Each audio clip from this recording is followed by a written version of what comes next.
Bonjour Vincent, merci d'être là pour nous parler du fameux reflux gastro-œsophagien, le RGO, j'ai bien dit. Est-ce que vous allez Exactement. bien, vous? Je vais bien et vous? Ouais, super bien. Alors, ce RGO qui toucherait au moins 10% des adultes et de façon quotidienne. Explication. En fait, le reflux gastro-œsophagien, le RGO, c'est quand une partie du contenu d'estomac remonte dans l'ésophage. On distingue le RGO qui est physiologique, donc on peut tous avoir moins d'une fois par semaine, sans conséquence, sans douleur, du RGO pathologique, où en fait, là, on va avoir des symptômes comme des brûlures, des douleurs, et puis des complications, parce qu'en fait, comme on sait que c'est un pH très acide au niveau de l'estomac, quand ça va remonter au niveau de l'ésophage, ça va provoquer une inflammation. Donc, un ésophage inflammé, c'est une ésophagite. Et puis, au niveau des chiffres, c'est 20% de la population adulte qui rapporte avoir des RGO de façon occasionnelle et 10% tous les jours des RGO, des symptômes de RGO. Et ça arrive comment? C'est quoi les causes? C'est plutôt anatomique, c'est-à-dire que la partie inférieure de l'ésophage, il y a un sphincter qui normalement est une barrière au reflux. Là, il va y avoir une petite dysfonction de ce sphincter qui va permettre à l'acidité de remonter au niveau de l'ésophage. C'est favorisé quand il y a un surpoids, une obésité, parce qu'en fait, il y a une hyperpression au niveau du ventre qui favorise les remontées acides, ou lorsqu'on a une hernie hiatale.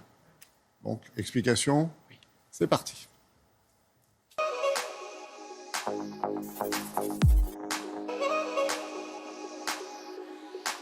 Après le repas, Madame Scheherazade ressent souvent des remontées acides et également des brûlures pouvant aller jusqu'à la bouche. Elle rapporte également avoir des douleurs au niveau de l'estomac et trouve qu'elle rote un peu trop régulièrement. Vous l'avez compris, Madame Scheherazade souffre probablement d'un reflux gastro-œsophagien, un RGO.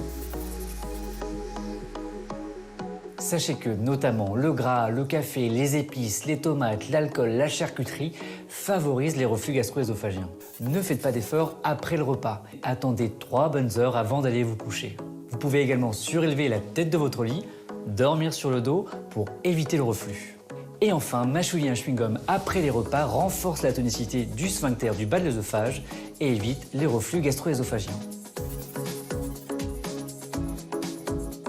Alors, Madame Scheherazade, si les symptômes persistent, consultez votre médecin. Après examen et interrogatoire, le médecin vous prescrira un pansement gastrique à utilisation ponctuelle, des IPP, des inhibiteurs de la pompe à protons qui diminuent la sécrétion d'acidité dans l'estomac. En cas d'échec, reconsultez votre médecin qui pourra vous orienter vers un gastro-entérologue.